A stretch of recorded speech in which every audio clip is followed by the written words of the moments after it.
आजकल जैसे मार्केट का सिचुएशन अच्छा नहीं चल रहा है, तो नए इन्वेस्टर बहुत ज़्यादा परेशान हो जाते हैं। मान लो आपने 6 महीना, 1 साल, 2 साल से भी इन्वेस्ट करके रखा है, बहुत ज़्यादा फ्रस्ट्रेटेड हो जाते हो, परेशान हो जाते हो, इन्वेस्ट तो कर रहा हूँ, पैसा बन नहीं रहा है। देखिए, यहाँ पे मैं एक इन्वेस्टर मैं हो सकता हूँ, आप हो सकते हो, कोई भी इन्वेस्टर का अगर 20 इयर्स का एक टाइम पीरियड हम लेते हैं, तो इस 20 इयर्स के टाइम पीरियड को हम 4 भागों में डिवाइड कर लेते हैं। 5 years, 5 years, 5 years, 5 years. Clear है? वीडियो पूरा देखना, बहुत अच्छी जानकारी मिलेगी, मोटिवेशन मिलेगा अपनी इन्वेस्टमेंट के साथ कंटिन्यू करने का। तो जब हम सोचते हैं ये चीज या फिर देखते हैं कहीं पे या कैलकुलेट करते हैं कि 5,000 10,000 की एसआईपी से हम 1 करोड़ 2 करोड़ रुपए बना सकते हैं, तो हमें इस चीज का बिलीव नहीं होता है, क्योंकि हमने होते हुए वो नहीं देखा है और हमारे लाइफ में भी अभी वो नहीं हो रहा है।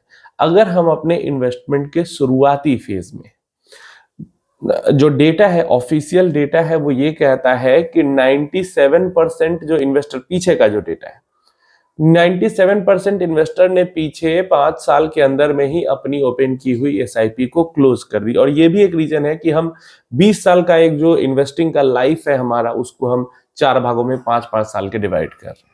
अब होता क्या है एक्चुअली में, यहाँ पे उसको हम देखने की कोशिश करते हैं कि मान लो मैं अगर 10,000 रुपए की एसआईपी कर रहा हूं, मैं उस पर 18% का रिटर्न आज भी जनरेट कर रहा हूं और 20 साल तक जनरेट अगर कर लेता हूं, 5 साल में मेरे पास कितना पैसा बनता है?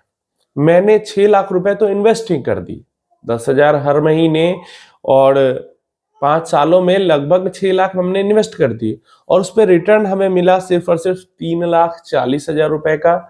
आधा ही रिटर्न मिला है जितना हमने इन्वेस्ट किया है उसका। टोटल पैसा जो है वो 9,40,000 रुपए, 9,40,000 रुपीज हमारे पास हो जाता है।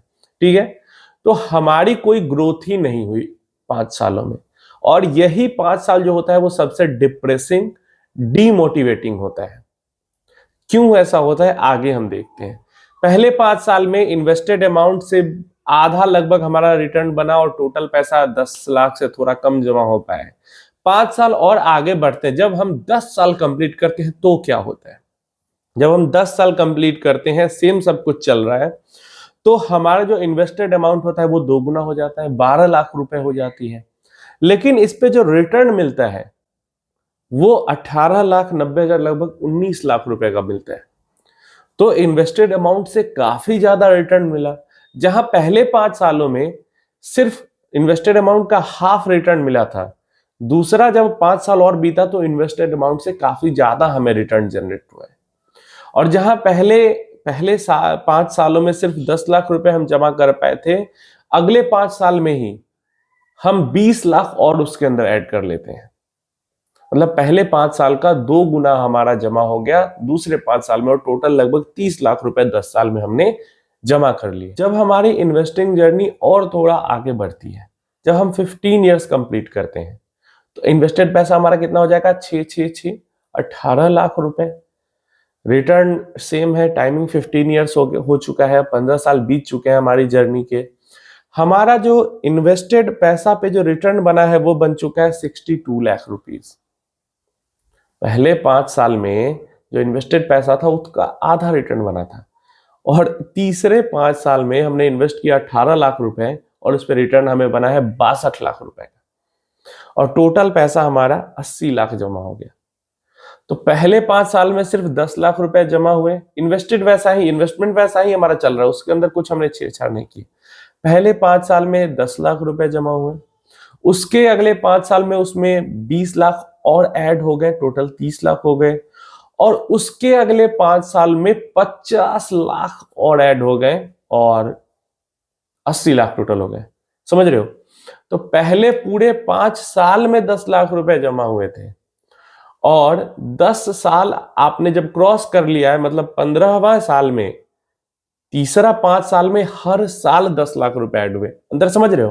पहले 5 साल में 10 लाख रुपए और तीसरे 5 साल के हर साल में 10 लाख रुपए। तो ये अंतर हो जाता है 5 साल के लिए इन्वेस्ट करने में और 15 साल के लिए इन्वेस्ट करने में। और इसीलिए, समझ रहे हो, 80 लाख रुपया हो गया। और इसीलिए जो ज्यादातर इन्वेस्टर है फ्रस्ट्रेट होकर 5 साल के अंदर निकल जाते हैं, क्योंकि पहले 5 साल में तो कुछ ग्रोथ ही नहीं दिखती है। और एक चीज और, जब 16वें हम साल में जाएंगे तो बिना कुछ किए हुए 10 लाख रुपए हमारे पास आ जाएंगे। 17वें साल में 10 लाख 11 लाख आ जाएंगे, 18वें साल में 12-13 लाख आ जाएंगे, बिना कुछ किए हुए ऐड होते रहेंगे। अब इसका एग्जांपल बताता हूं कि चलो 15 साल ना करके हमने सोचा कि चलो 5 साल और देखते हैं कि चौथे 5 साल में क्या होता है। 5 साल और रुक जाते हैं। चौथे 5 साल में हमारा जो इन्वेस्टेड अमाउंट है वो 6 चौक 24 हो चुका है। क्लियर है? तो 24 लाख रुपीस का इन्वेस्टमेंट हो चुका है। इस पे रिटर्न कितना बना है?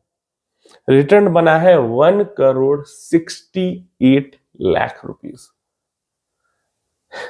पहले 5 साल में इन्वेस्टेड अमाउंट का हाफ, मतलब 6 लाख इन्वेस्ट किए 3 लाख ही रिटर्न मिला। 20 साल में 24 लाख इन्वेस्ट किए 1,68 लाख का रिटर्न मिला है। और टोटल पैसा हमारा हो चुका है 2 करोड़ के लगभग में, 1,92 लाख एग्जैक्ट है, तो 2 करोड़ हम मान लेते हैं। अब सोचो पहले 5 साल में सिर्फ 10 लाख रुपए ऐड हुए, उसके अगले 5 साल में उसमें 20 लाख और ऐड हुए, उसके अगले 5 साल में उसमें 30 लाख और ऐड हुए, और उसके अगले 5 सालों में लगभग 1,10 लाख रुपए के आसपास ऐड हुए हैं। समझ रहे हो? मतलब हर साल लगभग 20 लाख रुपए ऑन एन एवरेज ऐड हुआ है लास्ट वाले 5 साल में, चौथा जो 5 साल था। और ये जब 2 करोड़ रुपए हो गए, 1,92 लाख हो गए, 1 साल रुक जाओ, वो 2 करोड़ से काफी ऊपर चला जाएगा। उसके बाद 1 लाख रुपए निकालते जाओ निकालते जाओ, मतलब 1 लाख साल का निकालना शुरू करो, और हर साल 6% से 7% से 6% ही रखो, अपनी विड्रॉल की वैल्यू को बढ़ाते जाओ, और पैसा खत्म नहीं होगा। अगर 12% का भी रिटर्न मिलेगा, 10% का भी रिटर्न मिलेगा, फिर भी पैसा खत्म नहीं होगा। 10-12% की हम बात कर रहे हैं उसके बाद, क्योंकि तब तक इंडिया डेवलपिंग इकोनॉमी हो चुकी होगी, तो उसका रिटर्न्स अगर कम भी हो जाएंगे, 10-12% के ही मिलेंगे, फिर भी पैसा खत्म नहीं होगा।